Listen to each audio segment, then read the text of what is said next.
Bismillah, salam alaikum, ravi de vous retrouver pour une nouvelle vidéo et aujourd'hui j'aimerais partager avec vous un extrait du discours de Satan, Shaitan, lorsque Qudi al-Amr, c'est-à-dire lorsque il sera en enfer.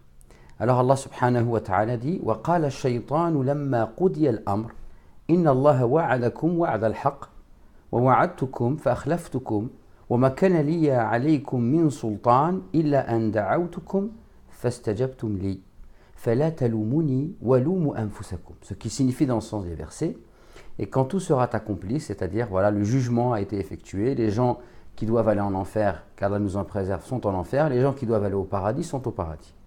Le diable dira, certes, Allah vous a fait une promesse de vérité, tandis que moi, nous dira le diable, ou du moins dira aux gens de l'enfer, qu'Allah nous préserve de l'enfer, je vous ai fait une promesse que je n'ai pas tenue. Je n'avais aucune autorité sur vous, si ce n'est que je vous ai appelé et que vous m'avez répondu. Ne me faites donc pas de reproches, mais faites-en à vous-même.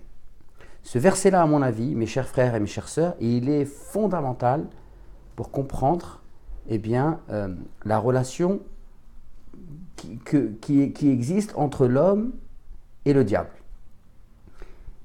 Aujourd'hui, nous sommes à une époque où beaucoup de nos faiblesses, beaucoup de nos manquements, en fait, on les attribue, on les met sur le dos de Shaitan. Alors que Shaitan, ici, il est clair qu'il n'a pas de sultan sur nous, il n'a pas d'autorité, il n'a pas de pouvoir sur nous. Il ne fait qu'insuffler des idées, des mauvaises idées. Et par conséquent, à aucun moment, une personne ne peut justifier de ses manquements à cause du diable.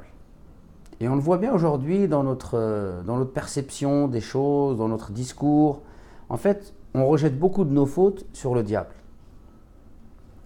Et ça va tellement loin que j'ai vu des gens qui souffraient, par exemple, d'une maladie. Et en fait, cette maladie, le symptôme, c'est que quand vous dormez, vous vous sentez étouffé. On appelle ça la paralysie du sommeil. Et j'ai vu beaucoup de gens aller voir des charlatans, parce que je ne vois pas comment je pourrais appeler ça autrement, leur dire c'est le djinn du sommeil. Alors que c'est une maladie qui s'appelle l'apnée du sommeil. En fait, on a du mal à respirer, on a comme une sensation d'étouffement. On a vu des gens souffrir d'hyperpigmentation. Ça fait qu'au réveil, on a des taches rougeâtres ou orangeâtres sur la peau. Leur dire, ça veut dire que vous avez fait un mariage avec un djinn. Wal'iyadu billah.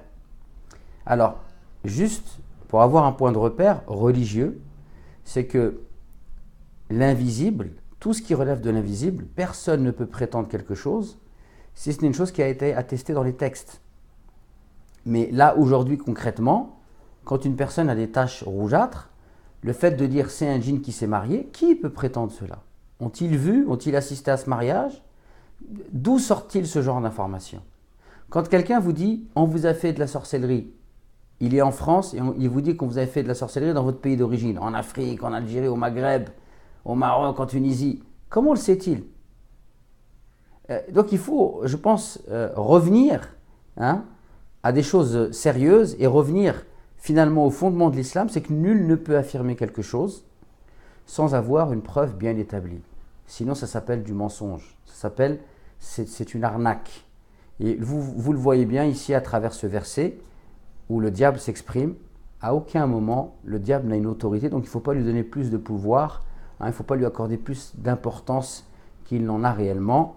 Et peut-être que le plus grand problème que nous avons aujourd'hui, c'est tout d'abord nos conceptions erronées de la religion et notre éloignement de la croyance islamique qui pourtant est claire sur ces questions-là. Barakallahu fikum.